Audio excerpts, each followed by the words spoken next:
जय श्री कृष्णा। श्रीमद् भागवतम के द्वितीय स्कंध के अध्याय 1 में उल्लेखित है कि वर्तमान मानव सभ्यता मुख्यतः रात्रि में सोने तथा मैथुन करने और दिन में धनोपार्जन और उसे परिवार के भरण पोषण हेतु खर्च करने के सिद्धांतों पर आधारित है।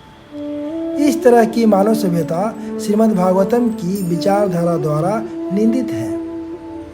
चूँकि मानव जीवन भौतिक पदार्थ तथा आत्मा का सम्मिलित रूप है, अतएव वैदिक ज्ञान की पूरी प्रक्रिया आत्मा को पदार्थ के संदूषण से मुक्त करने की दिशा में प्रेरित रहती है। इससे संबंधित ज्ञान आत्म तत्व कहलाता है। जो लोग अत्यधिक भौतिकवादी हैं, वे इस ज्ञान से अनभिज्ञ रहते हैं और भौतिक भोग के लिए आर्थिक विकास के प्रति अधिक उन्मुख होते हैं। ऐसे भौतिकवादी लोग कर्मी कहलाते हैं। कर्मी लोग आत्म तत्व से लगभग विहीन होते हैं और इस तरह उनका जीवन बिना किसी आध्यात्मिक लाभ के बीत जाता है। यह मनुष्य जीवन न तो आर्थिक विकास के लिए कठिन श्रम करने के निमित्त है, न शुक्रों कुकुरों की भांति मैथुन में रत रहने के लिए है। यह तो भौतिक जीवन की समस्याओं तथा उनके फलस्वरूप उत्पन्न होने वाले कष्टों का हल ढूंढने के लिए है। इस तरह कर्मी जन सोकर तथा मैथुन में रत रहकर रात्रि को और संपत्ति संग्रह करने के लिए कठिन श्रम करके दिन को बिता देते हैं। ऐसा करके वे भौतिकवादी जीवन के स्तर को ऊंचा उठाने का प्रयास करते हैं। यह भौतिक जगत मर्त्य लोक कहलाता है, जिनकी आयु करोड़ों वर्ष की होती है।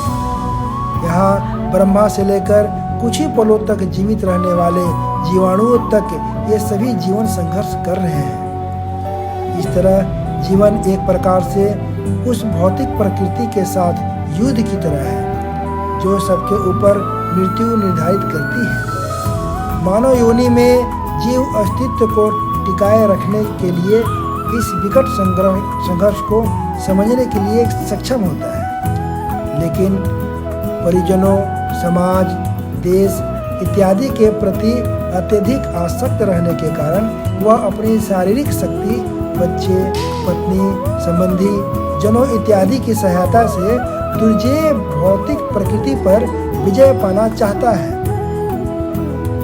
यद्यपि वह अपने विगत अनुभवों तथा पूर्ववर्ती दिवंगत वंशजों के उदाहरण से अत्यधिक अनुभवी होता है, तो भी वह यह देख नहीं पाता कि लड़ने वाले तथा कथित सैनिक अर्थात संतानें, परिजन, समाज के सदस्य तथा देशवासी सभी इस महान संघर्ष में विनाशील हैं।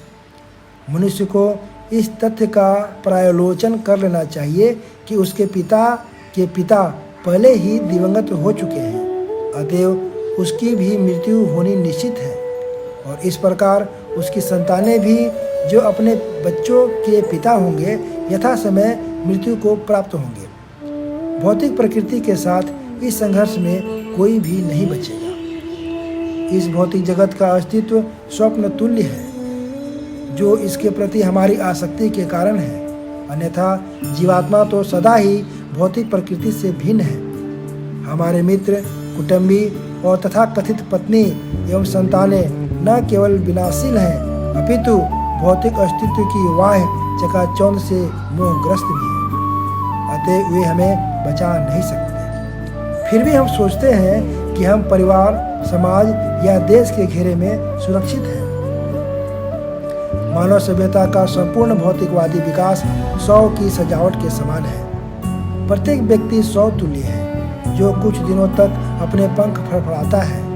फिर भी मनुष्य जीवन की सारी शक्ति इस 100 को अलंकित करने में व्यर्थ जाती है। श्री सुखदेव गोस्वामी मोहग्रस्त मानवीय कार्यकलापों की वास्तविक स्थिति का दर्शन कराकर मनुष्य के कर्तव्य की ओर संकेत कर रहे हैं। जो लोग आत्म तत्व के ज्ञान से भिन्न हैं, वे दिग्भ्रमित हैं, लेकिन जो भगवत भक्त हैं और जिन्हें दिव्य ज्ञान की पूर्ण अनुभूति है, वे मोहग्रस्त नहीं हैं।